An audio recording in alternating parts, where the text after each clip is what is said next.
Welcome to money management channel. நேற்று மார்க்கெட்டை பொறுத்த வரைக்கும் நிப்டி 142 பாயிண்ட் மைனஸ்ல வந்து க்ளோஸ் ஆயிருக்கு. அதே மாதிரி சென்செக்ஸ் பாத்தீங்க அப்படின்னா 434 பாயிண்ட் நெகட்டிவ்ல க்ளோஸ் ஆயிருந்திருக்கு. மார்க்கெட்டை பொறுத்த வரைக்கும் நேற்று வந்து எல்லாமே டோட்டலா பேங்க் நிப்டி ஆகட்டும், அதே மாதிரி நிப்டி ஐடி எல்லாமே நெகட்டிவ்ல தான் க்ளோஸ் ஆயிருக்கு. ஒரு நல்ல கரெக்ஷனையும் பார்த்துருக்கு. நம்ம மார்க்கெட்ல ஒரு சில ஸ்டாக்ஸ் வந்து ட்ராக் பண்ணிட்டு இருக்கோம். அந்த ஸ்டாக்ஸ் எல்லாமே இப்ப நல்ல ரிட்டர்னை கொடுத்துருக்கு. அதுல முதல் ஸ்டாக்கா இருக்கிறது வந்து பாத்தீங்க அப்படின்னா ஆயில் செக்டர் இருக்கிற ரிலையன்ஸ் கம்பெனி பாத்தீங்க அப்படின்னா நேற்று ஒரு ஆல் டைம் ஹையை கிரியேட் பண்ணுச்சு. ஆல்ரெடி நம்ம 1 வீக் முன்னாடி டீடைலாவே டிஸ்கஸ் பண்ணோம். ரிலையன்ஸ் வந்து ஒரு ஹியூஜான ரிட்டர்னை கொடுக்கிறதுக்கு வாய்ப்பு இருக்கு, நல்ல ஒரு ஃபாஸ்டான மூவ்மெண்ட் இருக்குன்னு சொன்னோம். அதே மாதிரி ரிலையன்ஸ் வந்து பாத்தீங்க அப்படின்னா ஒரு ஆல் டைம் ஹையும் கிரியேட் பண்ணிருக்கு. நம்ம நெக்ஸ்ட் ஸ்டாக்கா பாக்குறது மகேந்திரா. இதுவுமே வந்து நம்ம ரெகுலரா ட்ராக் பண்ற ஸ்டாக் தான். இது வந்து ஒரு ஆல் டைம் ஹையை கிரியேட் பண்ணிருக்கு. இந்த ஸ்டாக் வந்து பாத்தீங்க அப்படின்னா 1889 ரூபாய்ன்ற ரேட்ல ட்ரேட் ஆகுது. லோனு பாத்தீங்கன்னா 1123 ரூபாய். நேற்று வந்து பாத்தீங்க அப்படின்னா 1859 ரூபாய்ன்ற ரேட்ல க்ளோஸ் ஆயிருக்கு. ஸோ ஆட்டோ செக்டர்ல இது ஒரு முக்கியமான கம்பெனியா இருக்கு.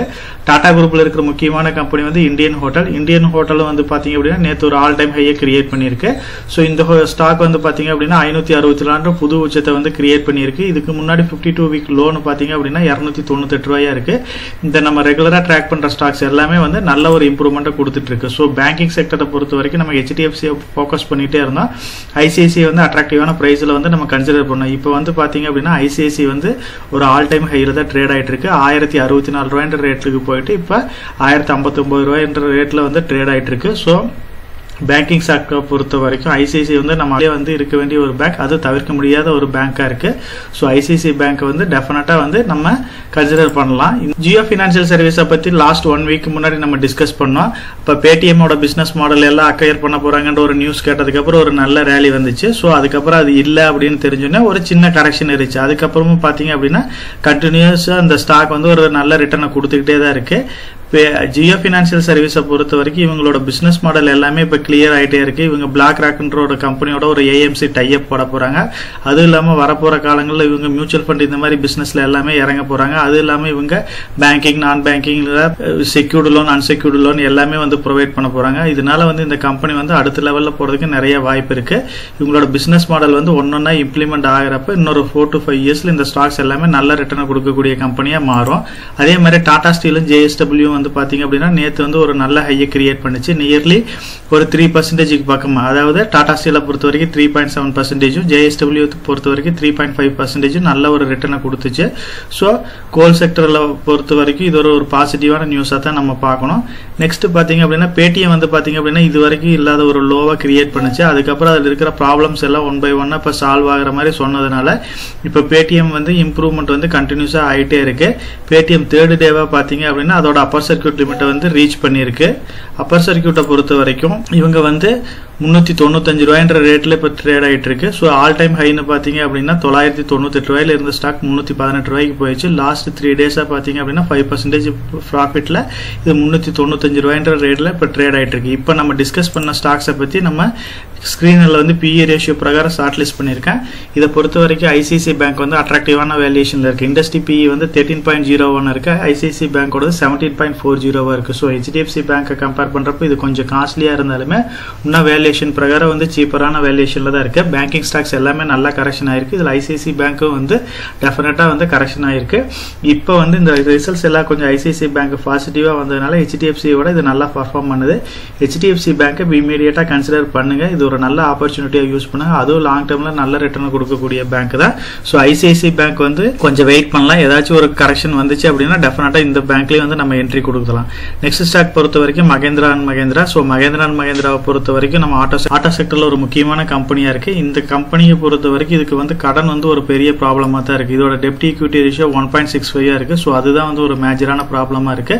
மற்றபடி பாத்தீங்க அப்படின்னா இவங்களோட பிசினஸ் எல்லாமே வந்து பாத்தீங்க அப்படின்னா M&Mல தான் இருக்கு. ஸோ அதனால வந்து இதை ஸ்பிளிட் அப் பண்ணி தான் வந்து நம்ம ஆட்டோ செக்டர் ஸ்டாக்கான இதை நம்ம வந்து டிஃபைன் பண்ண முடியும். அதனால இந்த ஸ்டாக் வந்து ஒரு ஹோல்டிங் ஸ்டாக் மாதிரி ஃபங்க்ஷன் ஆயிட்டு இருக்கு. ஸோ மகேந்திராவை பொறுத்த வரைக்கும் ஒரு அட்ராக்டிவான வேல்யூஷன்ல தான் இருக்கு. அதர் ஆட்டோ செக்டர் கம்பெனியை கம்பேர் பண்றப்ப இது வேல்யூஷன் வைஸ் கம்மியா தான் இருக்கு. இதனாலனா இது அதர் பிசினஸ் மாடலே எல்லாமே கம்பைன் பண்ணிருக்காங்க, அதனால கம்மியா இருக்கு. நெக்ஸ்ட் ஸ்டாக்னு பாத்தீங்கன்னா ரிலையன்ஸ் வந்து பாத்தீங்க அப்படின்னா இது ஒரு எவர்கிரீன் ஸ்டாக் தான், நம்மளோட போர்ட்ஃபோலியோல டெஃபினட்டா கன்சிடர் பண்ண வேண்டிய ஒரு ஸ்டாக்ஸ் தான். இந்த ஸ்டாக்ஸ் வந்து பாத்தீங்க அப்படின்னா நிறைய ஆயில் வந்து ஆஃபர் பிரைஸ்ல இவங்க பை பண்றாங்க, அதனால நல்ல ரிட்டர்ன் இப்ப கொடுத்துட்டு இருக்கு. அது இல்லாம இவங்க எக்ஸ்போர்ட் இம்போர்ட் எல்லாமே வந்து சிறப்பா இருக்கிறதுனால இவங்க வந்து நெக்ஸ்ட் லெவலுக்கு போறதுக்கு நிறைய வாய்ப்பு இருக்கு. மேபி இவங்க வந்து பிசினஸ் மாடலும் கிளியரா தான் இருக்கு. ஸோ இவங்களோட ஜியோ ஆகட்டும் ரீட்டைல் பிசினஸ் எல்லாலையும் நல்ல இம்ப்ரூவ்மெண்ட் காமிச்சுக்கிட்டே இருக்கிறாங்க. அதனால ரிலையன்ஸ் ஸ்டாக்ஸ் வந்து ஒரு நாளைக்கு வந்து ஸ்பிளிட் ஆகிறப்ப நமக்கு நல்ல ஒரு வெல்த் கொடுக்கறதுக்கு நிறைய பாசிபிலிட்டிஸ் இருக்கு. டாடா குரூப்ல இருக்கிற ஸ்டாக் வந்து இந்தியன் ஹோட்டல். ஸோ இது வந்து ரொம்ப காஸ்ட்லியான ஸ்டாக்கா தான் இருக்கு. வேல்யூஷன் வைஸ் பாத்தீங்க அப்படின்னா இண்டஸ்ட்ரி PE 45 இருக்குது, கம்பெனியோட PE 67 இருக்கு. ஸோ அதனால வெயிட் பண்ணுங்க. ஏதாச்சும் மார்க்கெட்ல ஒரு ஹியூஜான கரெக்ஷன் வருது அப்படின்னா மட்டும் அந்த டைம்ல கன்சிடர் பண்ணலாம். Tata steel Jio financial services பொறுத்த வரைக்கும் இதோட PE வந்து பாத்தீங்கன்னா அந்த அளவுக்கு கிளியரா இல்ல. ஸோ கொஞ்சம் வந்து பாத்தீங்க அப்படின்னா டாடா ஸ்டீல் இப்போ மெர்ஜர் வந்து நடந்துட்டு இருக்கு, அதனால பாத்தீங்க அப்படின்னா PE வந்து அந்த அளவுக்கு காமிக்கல. அதே மாதிரி ஜியோ ஃபினான்சியல் சர்வீசஸோட அதோட ஆக்சுவல் ப்ராஃபிட் ஒன்னும் கிளியரா இல்லாதனால ஸ்கிரீன்ல வந்து ரெண்டுமே இது கொஞ்சம் வந்து வேல்யூ வந்து கொஞ்சம் சேஞ்சஸ், வேல்யூ வந்து கொஞ்சம் தப்பா தான் காமிக்குது. ஸோ அதனால இது ரெண்டையுமே விட்டுருங்க. மற்றபடி லாங் டைம் பொறுத்த வரைக்கும் டாடா ஸ்டீல் வந்து கன்சிடர் பண்ண வேண்டிய ஒரு ஸ்டாக்கா தான் இருக்கு. ஜியோ ஃபினான்சியல் சர்வீசஸும் ஒரு 4 to 5 இயர்ஸ் இந்த ரெண்டு ஸ்டாக்ல நீங்க வெயிட் பண்றீங்க அப்படின்னா டெஃபினட்டா இந்த ஸ்டாக்ஸ் எல்லாமே கன்சிடர் பண்ணலாம். இப்போ நீங்க இமீடியட்டா கன்சிடர் பண்ணணும் அப்படின்னா டாடா ஸ்டீல கன்சிடர் பண்ணுங்க, ஜியோ ஃபினான்சியல் சர்வீசஸ் கன்சிடர் பண்ணுங்க, HDFC பேங்க் கன்சிடர் பண்ணுங்க. HDFC பேங்க் ஓரளவுக்கு ஹோல்டிங்ஸ் இருக்கு அப்படின்னா நீங்க வந்து ICICI பேங்க் கன்சிடர் பண்ணுங்க. ஸோ இந்த 3 ஸ்டாக்ஸையும் வந்து நீங்க இமீடியட்டா கன்சிடர் பண்ணலாம். SIP மோட்ல கூட இன்வெஸ்ட் பண்ணலாம். அப்படி இல்லை அப்படின்னா நீங்க லாங் டேர்ம் பாயிண்ட் ஆஃப் வியூல இந்த ஸ்டாக்ல இன்வெஸ்ட் பண்ணீங்கன்னா நமக்கு எல்லாம் நல்ல ஒரு ரிட்டர்ன் கொடுக்கறதுக்கு நிறைய வாய்ப்பு இருக்கு.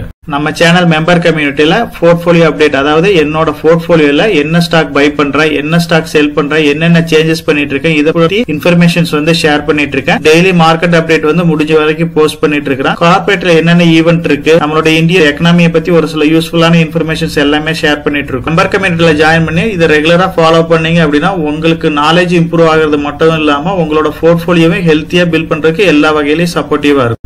இப்ப டிஸ்கஸ் பண்ண இன்ஃபர்மேஷன் எல்லாம் உங்களுக்கு யூஸ்ஃபுல்லா இருக்கும்னு நினைக்கிறேன். இந்த வீடியோ உங்களுக்கு யூஸ்ஃபுல்லா இருந்துச்சு அப்படின்னா நம்ம சேனலை வந்து சப்ஸ்கிரைப் பண்ணுங்க, நம்ம வீடியோவை லைக் பண்ணுங்க, ஷேர் பண்ணுங்க. கமெண்ட் செக்ஷன் ஓப்பன்ல தான் இருக்கு. சோ இந்த வீடியோ பத்தி உங்களோட ஒப்பீனியன் என்ன, இதுல என்னென்ன டவுட்ஸ் இருக்கு அப்படின்னு நீங்க கமெண்ட் செக்ஷன்ல போஸ்ட் பண்ணீங்க அப்படின்னா உங்களுக்கு மட்டும் இல்லாம நம்ம வியூவர்ஸ் எல்லாத்துக்குமே நல்ல ஒரு சப்போர்ட்டிவா இருக்கும். நான் ஒரு செபி ரிஜிஸ்டர்ட் அட்வைசர் கிடையாதுங்க.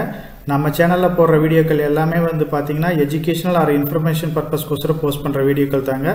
இன்வெஸ்ட்மெண்ட்னா கண்டிப்பா ரிஸ்க் இருக்கும். அதனால நீங்க உங்க பினான்சியல் அட்வைசர் டிஸ்கஸ் பண்ணியோ இல்ல நீங்களா ஓன் டிசிஷன் எடுத்தோ இன்வெஸ்ட் பண்ணுங்க.